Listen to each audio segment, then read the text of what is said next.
Assalamualaikum warahmatullahi wabarakatuh.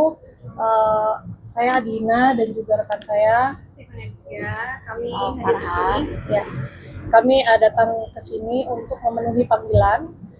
Kebetulan memang keadaan kondisi klien kami memang kurang memungkinkan untuk memberikan statement dari pagi. Iya, karena kurang sehat juga, karena sudah dari pagi juga. Dari yang sudah dipertanyakan oleh penyidik, yaitu ada sekitar 22 pertanyaan. Lalu bisa dibantu?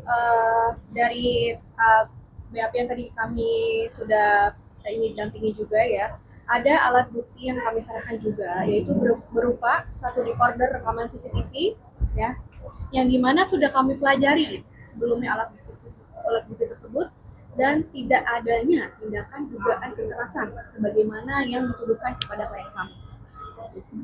Jadi itu udah fix ya, nggak ada benar-benar.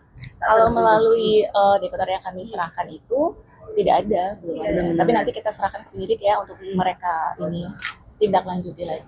Untuk bukti sendiri yang tadi diserahkan mungkin apa aja, mungkin selain decoder ataupun dari CCTV, mungkin alat buktinya itu mungkin salah satunya termasuk alat decoder CCTV. Ada foto atau apa? WhatsApp Iya, WhatsApp ada, tapi nanti mungkin di berikutnya nanti akan kami buka. Oke, mungkin tadi dari sebesar sendiri pertanyaan untuk Mbak Angel mungkin seputar apa sih mungkin yang ditanyakan? Oke, kebenaran ya bahwa adegan-adegan atau ucapan dari mantan ART itu bahwa ada kalimat mencekik ya, mencakar dan menodongkan pisau itu kan dapat dilihat secara rinci dan jelas dalam CCTV tersebut. Yang kita berikan bukan hanya CCTV tapi decordernya. Jadi benar-benar keaslian dari suatu CCTV itu memang harus berupa decoder ya. Bahkan pertanyaan itu pun tidak masuk ke dalam pertanyaan tadi, di 22 pertanyaan tadi ya, tidak masuk. Ini kan atas soal laporan pencekikan. dari Iya betul. mungkin bantahan apa sih tadi di atas yang Mbak Eri sampaikan? Bantahannya apa? Yang pasti klien kami tidak melakukan tindakan tersebut yang dituduhkan oleh pihak sekolah. Ya. Jadi kita menjelaskan secara kronologi dari awal mantan ART itu datang ke rumah, lalu dari hari demi hari kinerjanya semuanya. Jadi kita menjelaskan secara lebih terinci. Makanya kenapa klien kami itu agak kelelahan karena memang sudah agak lama ya proses ini berlangsung gitu dari tadi siang. Berarti Mbak Eri sendiri hari ini emang lagi kurang sehat makanya nggak bisa. Benar, memang banyak hal-hal yang mungkin ada beberapa hal yang mengurangi kesehatannya kan pasti gitu.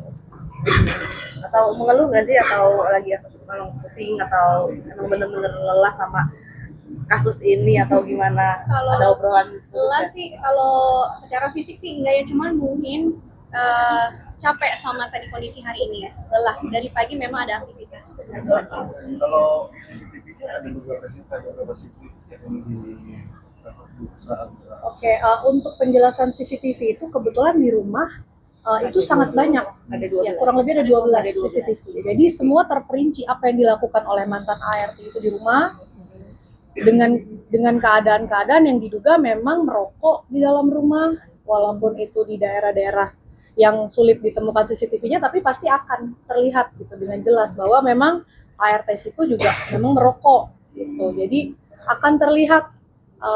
Kita tidak membangun narasi, tetapi memang fakta yang membuktikan dari rekaman decoder itu. Tidak, kalau yang kita serahkan itu satu induk recorder yang mencakup semua CCTV di dalam rumah. Jadi udah selama berapa hari gitu sampai. Mbak tadi ketemu Mbak Erin di jalan, nggak memberikan statement, ada apa ya Mbak? Kenapa Mbak? Ya karena udah capek ya kondisi beliau hari ini. Artinya tadi emang total berapa jam sih mungkin berapa pertanyaan? 22 Mbak, tadi di atas ada penyidik menanyakan soal perlakuan tindakan kekerasan kan, jawabannya apa dari pihak lain? Yang pasti klien kami membantah tuduhan kekerasan itu ada, tapi yang pasti klien kami membantah tuduhan kekerasan itu. Dan yang agak bikin mengejutkan ya dari hasil CCTV, keadaannya berbalik. Malah klien kami itu ternyata dari rekaman CCTV itu terlihat menarik, ya tangannya ditarik.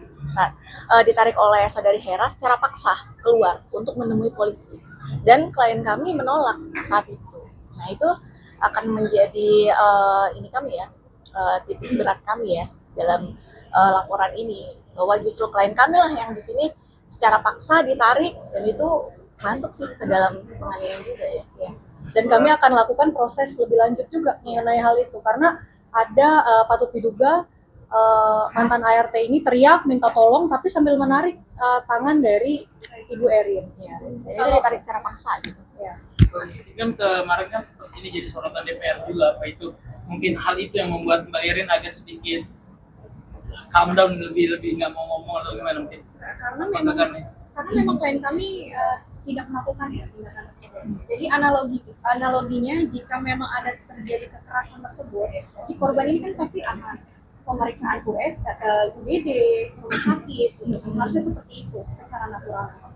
Dan secara spontan pasti dia menunjukkan dong lukanya sesaat setelah kejadian. Sekarang Tapi kan teman-teman media bisa lihat apakah mantan ART itu keadaannya baik-baik saja atau masih sehat walafiat, atau keadaannya itu luka parah.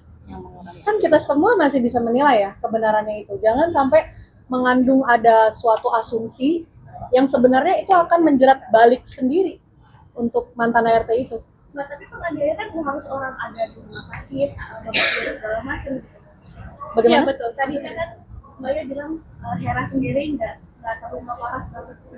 Apakah penganiayaan itu harus si korban Di rumah sakit. ada di rumah sakit, luka-luka segala macam? Begini Mbak, jadi framing ini kan dibuat seakan-akan bahwa klien kami itu adalah orang atau majikan yang sangat kejam. Nah, dari bukti dekorder itu semua terlihat jelas bahwa kinerja dari saudari Heranya juga yang kurang baik, kurang benar. Tapi apa visi dan misinya dia ini harus menaikkan di media. Sedangkan hal-hal yang seperti itu kan harusnya bisa secara kekeluargaan gitu. Iya. Mbak, nanti ini kan laporan daerah terkait kekerasan. Nah itu akan ini kan sudah memang dengan hal ini tanggapan dari Mbak Erin seperti apa? Ya, nggak kita Ikutin tetap proses aja ya. ikutin proses hukum yang berjalan ya. Kita selalu Kooperatif. Jadi selalu kita dampingi untuk proses hukum, dan kita juga mengepentingkan hak hukum klien kami. Nah, kan kemarin juga ada buat laporan ya Mbak Erin. Betul. Itu kapan akan dipanggil sebagai pelapor? Untuk klarifikasi mungkin nanti akan kami lakukan. Belum, sejauh ini belum ada sih panggilan dari Belum, Belum. sejauh ini belum ada. Mbak, ini kan kemarin lagi ramai perihal tentang adanya statement Hera yang bilang bahwa handphonenya dirampas oleh pihak Mbak Erin gitu ya. Mungkin apakah tadi di dalam sempat ditanyakan hal tersebut atau bagaimana? Iya. Luruskan sedikit. Iya, memang kami ada pertanyaan mengarah ke hal tersebut ya. Tapi kan tindakan itu ada pemicunya gitu. Karena awal itu Ibu Erin menerima link dari FB Pro-nya saudari Hera yang memuat isi konten hal-hal pribadi di rumah Ibu Erin. Lalu temennya menyampaikan itu ke Ibu Erin, dan Ibu Erin membuka, spontan Ibu Erin merasa dia mengeksploitasi hal yang sifatnya privasi di rumah. Seisi rumah, Nah, di foto-foto, lalu itu Di-upload. diupload ke dalam FB Pro. FB Pro. Gitu. Kita semua tahu FB Pro itu pasti akan mendapatkan benefit uang ya. Sedangkan hal tersebut seharusnya itu seyogyanya sih harusnya si Hera ini harusnya meminta izin dulu. Ya. Gitu. Jadi wajar ketika seorang majikan marah dong, dan bukan merampas tapi Tidak ada memberitahu. niat, Iya. jahat ya merampas handphone itu. Tapi Bu Erin ini hanya menegur, melindungi privasinya. Jadi dia meminta handphone itu, sini saya pegang dulu handphonenya, gitu, supaya dia melindungi privasi rumahnya, gitu. Dia nggak mau dieksploitasi rumahnya. Dan menegur punnya juga baik-baik. Ya. Jadi itu tidak benar juga kalau dalam RDP dia menjelaskan bahwa seakan-akan tuh klien kami tuh zolim sekali gitu. Perlu ditambahkan juga mengenai handphone untuk disita lah dan lain-lain. Klien kami tidak pernah menyita handphone beliau.